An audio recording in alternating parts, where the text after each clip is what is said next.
This is Michiana's breaking news and weather station. MNC.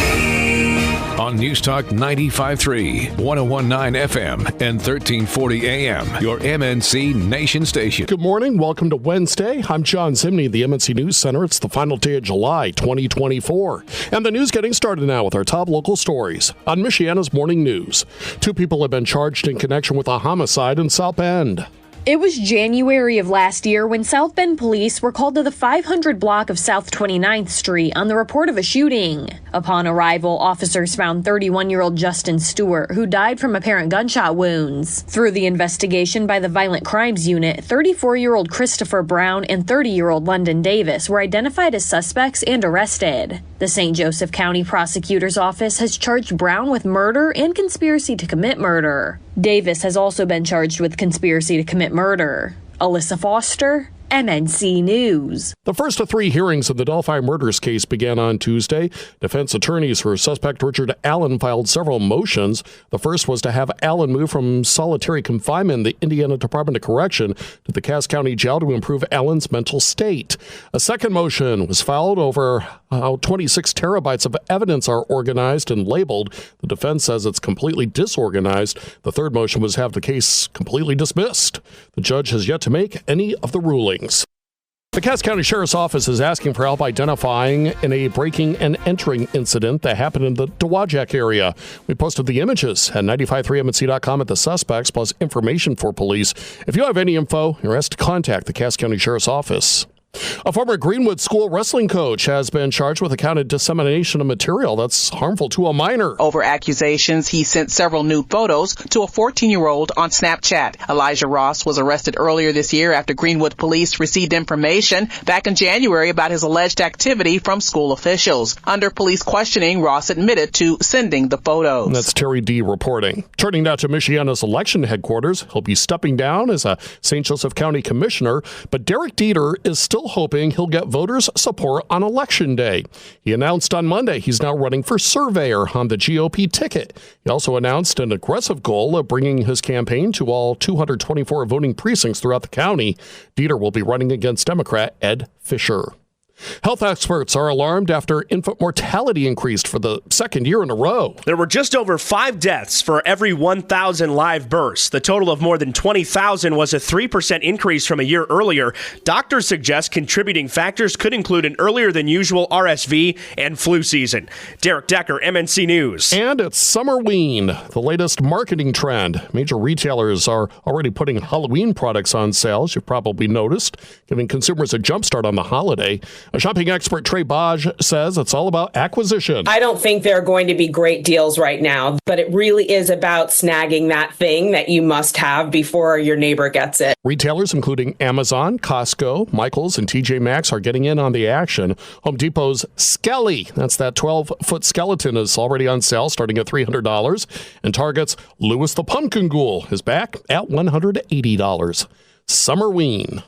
A Michigan woman is headed to prison in the murder of her 3-year-old son. 33-year-old Azurity France sentenced to 35 to 60 years in prison following a guilty plea to second-degree murder for killing her 3-year-old son, Chase Allen. Police found the boy's body in a freezer in the family's home last year during a wellness check. Cause of death, blunt force trauma to the head, and prosecutors say it wasn't just his mother who failed the child, that his death was preventable. There was at least 7 rejected complaints by CPS, as well as at least 6 CPS investigations. France's 4 other children are now in foster care. Jeff Manasso, Fox News. And her son was beaten, and it was caught on video.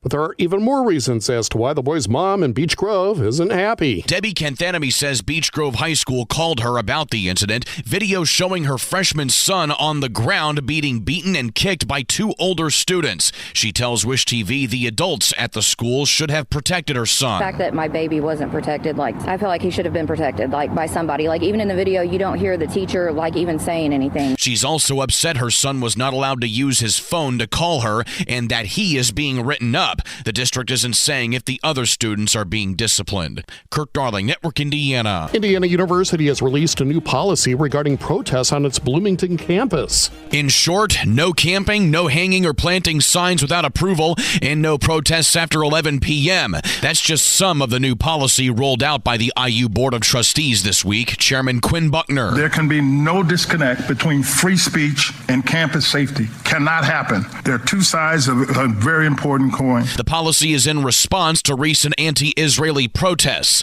An encampment is still at Dunn Meadow and would be in violation of the policy once it takes effect August 1st. There's more information about the man at the center of a 4-hour standoff in Elkhart. SWAT team officers were called around 8:15 Sunday morning to the 100 block of Whitmer Avenue on the report of a domestic disturbance. On arrival, they found a woman outside the home. They smoked the man out of the house by using gas canisters after several hours. Now, 55-year-old John Dolby faces preliminary charges of domestic battery with a deadly weapon and intimidation. His bond was set at $75,000. Mike Wilson, MNC News. No injuries reported when South Bend fire crews responded yesterday morning to a house fire in the 3400 block of Curtis Drive. Crews were met with smoke coming from a second-story window. They got the fire out within about 10 minutes' time.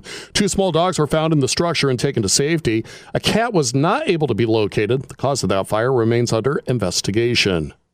New this morning on MNC, leaders with the city of South Bend say it's time once again to build the budget. City staff will be collecting feedback and ideas from residents through an online budget survey, voicemails, and interactive budget games at community events. During this year's budget planning season, there were over 1,100 resident engagements, and the city hopes to exceed that for the 2025 season. The first budget hearing is scheduled for August 14th, and residents can participate in the process through September 13th. We've posted a link to the budget survey and more information with this story at 953mnc.com. Alyssa Foster, MNC News. Well, the new school year can be tough for parents and for students, but South Bend school officials hope to make it a bit more smooth. Community meetings are taking place this week to address questions about academics, enrollment, and transportation. Parents are encouraged to attend. Big changes this year include the closure of Clay High School and Warren Elementary. The Empowerment Zone returns to South Bend schools and new transportation boundaries. School starts in less than 3 weeks. And as you're getting your back-to-school shopping done, take a minute and check out your kids' jeans. Well, if they've seen better days, the store Target is now offering to recycle them for you. Citing the nearly 18 million tons worth of textiles, mostly clothing, discarded in landfills every year, Target says you can drop off up to 5 items worth of denim, jeans, jackets, whatever, between August 4th and 10th. They'll recycle them for you, and you get a coupon to buy more denim.